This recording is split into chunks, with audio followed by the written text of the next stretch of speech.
దసరా దీపావళి ముగిశాయి. కార్తీక మాసం రావడంతో శివాలయాలన్నీ కిటకిటలాడిపోతున్నాయి. భక్తులు పుణ్యస్నానాన్ని ఆచరిస్తున్నారు. అసలు కార్తీక మాసం మహత్యం ఏంటి?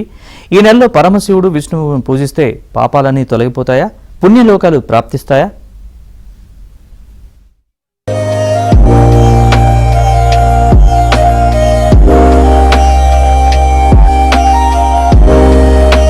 హిందువులు ఎంతో పవిత్రంగా భావించే కార్తీక మాసం రావడంతో దేవాలయాలకు భక్తుల తాకిడి పెరిగింది. మిగతా మాసాలతో పోలిస్తే కార్తీక మాసం ఎంతో పవిత్రమైనదిగా, విశిష్టమైనదిగా భావిస్తారు. అత్యంత మహిమాన్వితమైన మాసమని స్కంద పురాణంలోనే ఉంది. కార్తీక మాసం అనగానే పూజలు, వ్రతాలు, ఉపవాసాలు, వనభోజనాలు ఉంటాయి. జనం భక్తి పారవస్యంలో ఉంటారు. కార్తీక మాసం నెల రోజులు పరమేశ్వరుడిని పూజిస్తారు. ఇక సోమవారాలు, ఏకాదశి, పౌర్ణమి రోజులలో శివాలయాల్లో ప్రత్యేక పూజలు, అభిషేకాలు చేస్తారు. ఉపవాస దీక్షలు చేసి ఆ భోళా శంకరుడి అనుగ్రహం పొందేందుకు ప్రయత్నిస్తారు.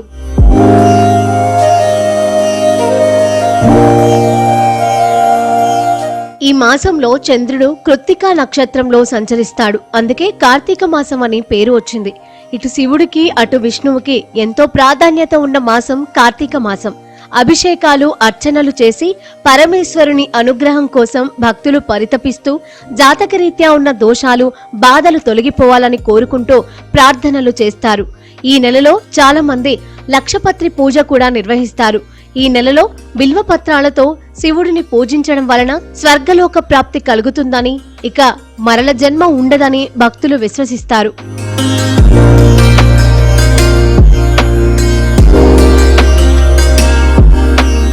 కార్తీక మాసంలో ఏదైనా పవిత్ర నదిలో బ్రహ్మ ముహూర్తంలో స్నానం చేయడం చాలా ప్రాముఖ్యత కలిగి ఉంటుంది. నదికి వెళ్లలేని పరిస్థితి ఉంటే స్నానపు నీటిలో ఏదైనా పవిత్ర నది నీటిని కలిపి స్నానం చేస్తే ఫలితం ఉంటుందంటున్నారు పండితులు. కార్తీక పౌర్ణమి నాడు 365 ఒత్తులతో దీపం వెలిగించి శివుడిని దర్శించుకుంటారు. కార్తీక మాసం సోమవారాలు కొందరు ఉపవాస దీక్షను ఆచరిస్తారు. కార్తీక మాసంలో చేసే దీపారాధనకు చాలా మహిమ ఉంటుందని చెప్తారు.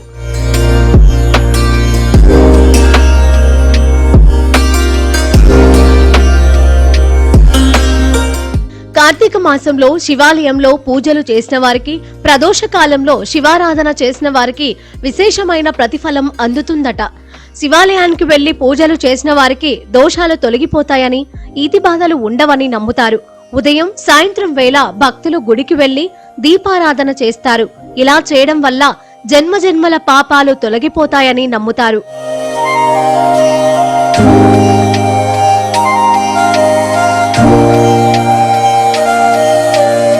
కార్తీక మాసంలో దీపదానానికి చాలా ప్రాముఖ్యత ఉంది.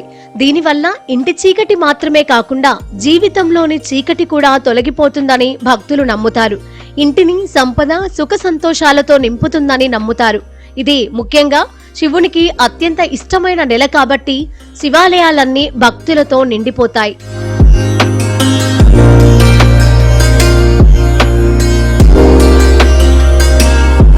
కార్తీక మాసంలో సోమవారం చాలా పుణ్యఫలమైందని శివపురాణం చెబుతుంది. చంద్రుడు సోమవారానికి అధిపతి. దేవతలలో మొదటివాడైన అగ్ని, నక్షత్రాలలో మొదటిదైన కృత్తికను అధిపతిగా చేసుకొని ఉంటాడు. అంటే సోమవారం చంద్రుడు సంపూర్ణంగా ఈ నక్షత్రం మీదే ఉంటాడన్నమాట.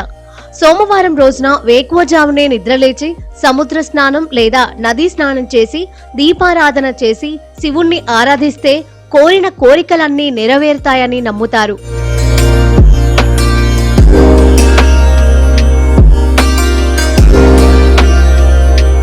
శివకేశవులకు అత్యంత ప్రీతికరమైన కార్తీక మాసంలో వేకువజామునే నిద్రలేచి సూర్యోదయానికి ముందే స్నానం, దైవ పూజ చేస్తే బద్ధకం వదిలి రోజంతా ఉత్సాహంగా ఉండడమే కాకుండా మానసికంగా కూడా ఉల్లాసంగా ఉంటుంది.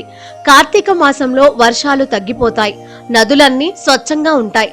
దైవభక్తితో పాటు ఆరోగ్యం పట్ల శ్రద్ధ వహించాలనుకునేవారు తప్పకుండా కార్తీక మాసంలో నదీ స్నానం చేసి భక్తిని, ముక్తిని, ఆరోగ్యాన్ని కూడా శివానుగ్రహం ద్వారా పొందవచ్చు.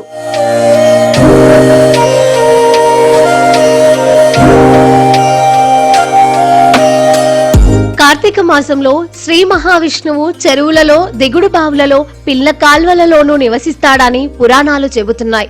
అందుకే వాటిలో కార్తీక మాసంలో ఒక్కసారైనా స్నానం చెయ్యాలని చెప్పేవారు మన పూర్వీకులు.